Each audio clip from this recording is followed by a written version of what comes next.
This is the Gamer Series War for Cybertron Bumblebee. We're going to be taking a look at this and the original figure. Let's start with this guy since he's the main review. Here is the figure and I am ready for war. So straight away, I think the head sculpt on this figure is absolutely fantastic. Pretty game accurate and I love the way it looks. The blue eyes are done really well along with the rest of the face sculpt being really good. A quick look at the back, not really a whole lot going on. He does have a backpack which is pretty screen accurate. I'm very surprised that there's not really a whole lot of hollow bits on this figure, the only part being right over here. He basically has hollow ass syndrome. Tell me, Doc, what do I have? I'm sorry, Bumblebee, but you have hollow ass syndrome. Get fucked, nerd. Luckily, I have a solution. The arms and shoulders are looking not too bad. You do have some tiny amounts of detail on this figure to make the figure stand out a bit, but not a whole lot. This part on the hands is yellow paint. You can tell, but the paint matching is done pretty well in my opinion. Now onto the chest piece. I'm still really not a big fan of it. Maybe if it was angled down a bit more, it would look better, but personally to me, I just don't like it, especially when you look at it from the sides. It does just seem very hollow. And I'll compare it to the chest piece of the original one in a second, but first let's look further down the figure. The rest of the sculpt work on the legs look pretty alright, but I am gonna go on a big rant here, so get ready.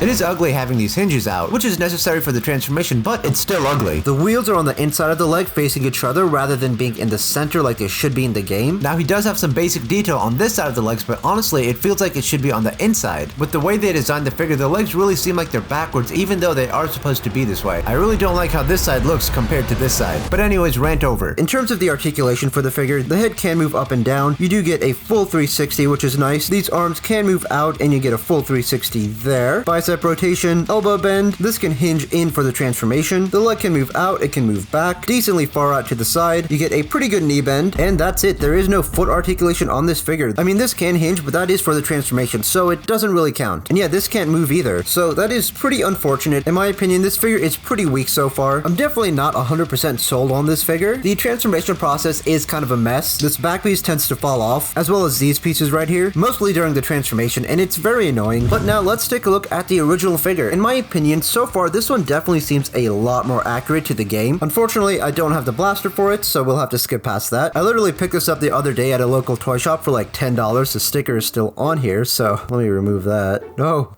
Get out. There we go. This figure is also a lot more slender and lanky, and then since this is an older figure, the feet don't really stay in place unfortunately, but looking at the head sculpt on this one, it's also done fairly well. And then this is not a spot for light piping, it's just a black stripe. The chest piece on this figure is done a lot better in my opinion. It's a lot slimmer and more appealing. This figure does also have a bit more detail on it and some more paint applications, but like just a tiny amount more. Here's a closer look at the arms, and the wheels on this one do have some translucent red plastic, and on top of that, you do get these cool energon blades. I think these look really sick, and it reminds me a lot of Wreckage's blade. It is unfortunate that the new figure does not have these. And the crotch piece seems to be a bit more detailed.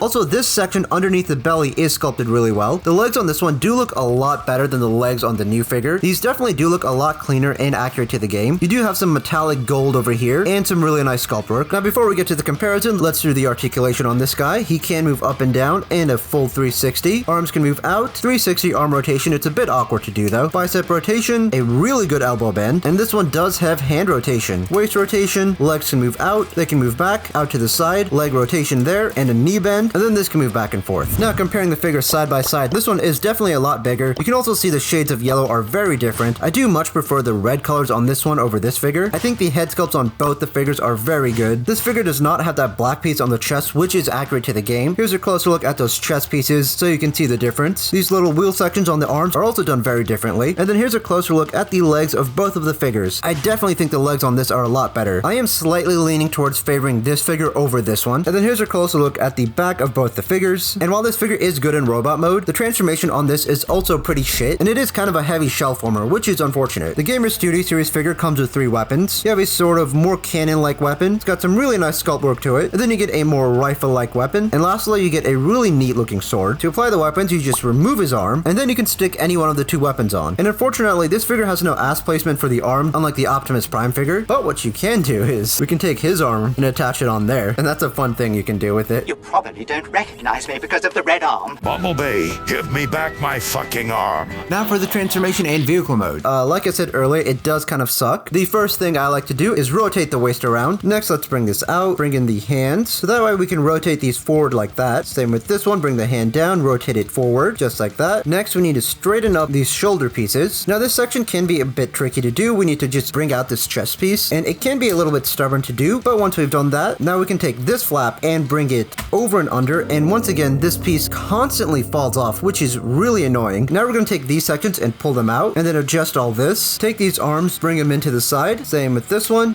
God damn it. Bring it into the side. Once again, make sure this is out all the way, so that way we can move the arms in position like so. Same with this one, just bring it in place, and make sure it just tabs in properly. Now down to the legs, make sure they're like this, so that way you can bend them 90 degrees, and then flip this over. Same with this one, and bend the legs. That way we can bring this out, bring this one out as well. And now what we need to do is to make sure this piece is underneath this, which can be kind of annoying to do. God fucking damn it. Moving on. It's a little hard to see, but you wanted something like that. Now we can move these legs into position. Same with this one. And now kind of just tab everything into place. Let's readjust this. Make sure these pieces are flipped over. Then also bring these in. So now we can bring down this back section and align everything into place until we get a good vehicle mode. And finally, here is a vehicle mode for the Gamer Studio Series Bumblebee. It is a very solid vehicle mode, even though the transformation is kind of wonky. I haven't been able to get this back section to tab into place properly. And then sometimes I've noticed this piece can pop out a little bit, but it seems to be fine right now. But the rest of the figure does look pretty good, with the black windows and the red lines going out throughout it. The front of the car mode also looks really great. Here he is from underneath if you want to take a look. He looks a little bit dead right now. All the wheels move individually, and it is sculpted really well. There is weapon storage on the figure. You can place all the weapons back over here, but what the instructions say is to place this up top, this goes underneath, and the sword goes in at the back. Now the transformation on this guy is pretty bad, arguably a lot worse than this guy. So one of the first things to do is bring out these pieces to the side, and then bring this foot up. Do the same here and bring that up. Make sure these wheels are out so that way you can push the leg in. Same with this one. And this figure is so loose and all over the place. Might be because of age, but it is really annoying to work with. We can just kind of leave the legs there for now. So we can unfold this and bring it all out. Flip over the head, and the clearance on this is pretty bad, so you kind of got to force it a bit. Once we've done that, we can bring the shoulders in like this. Same with this one. Rotate it like so, and then bring the arm here, so that way we can tab these into place. So go ahead and do that. Same with this one. Bring this out to the side, same here, and then this will tab up front. So now we can go to this back section, fold this down so we can bring this out, align it up into place, and then this section is pretty annoying. We just kind of need to fold the legs in there, untab this section, and bring this up in here. Same with this one, and then these do need to tab into these pegs, but what I like to do is get these tabbed into place, because if we focus on that, it should get the other pieces in place. I'm gonna go ahead and adjust this off camera real quick. And then here is the final vehicle mode. If you don't get these feet lined up properly, then these won't go into the side. Also, fuck, it doesn't seem like this is tabbed in all the way. You know what? It's fine. It is fine. I don't care enough to fix that. Let's just take a look at the vehicle mode. It does look pretty nice. He also has the red lines throughout him, and then the red plastic on the wheels really do help bring it out more. The tinted translucent windows are also a nice touch to the figure. Overall, it is pretty good. It's just the transformation is kind of a mess. And then side by side, you can see this one is definitely a lot bigger. This one kind of feels like a chibi-fied version of this figure. How many times have I said chibi-fied in a video? Leave a comment down below. But here's a comparison of the two figures. Once again, this is impossible to just tab into place. Whatever, I don't care. You can see a lot of the sculpt work is different on these. While the transformation does suck on both of these figures, if you can do it properly, the vehicle modes do look pretty great. I do apologize if I'm a little frustrated. I have two conventions coming up back to back, so I'm a bit stressed. Anyways, if you enjoyed this video, check out one of these other videos, and a big thank you to all my patrons who support me on Patreon.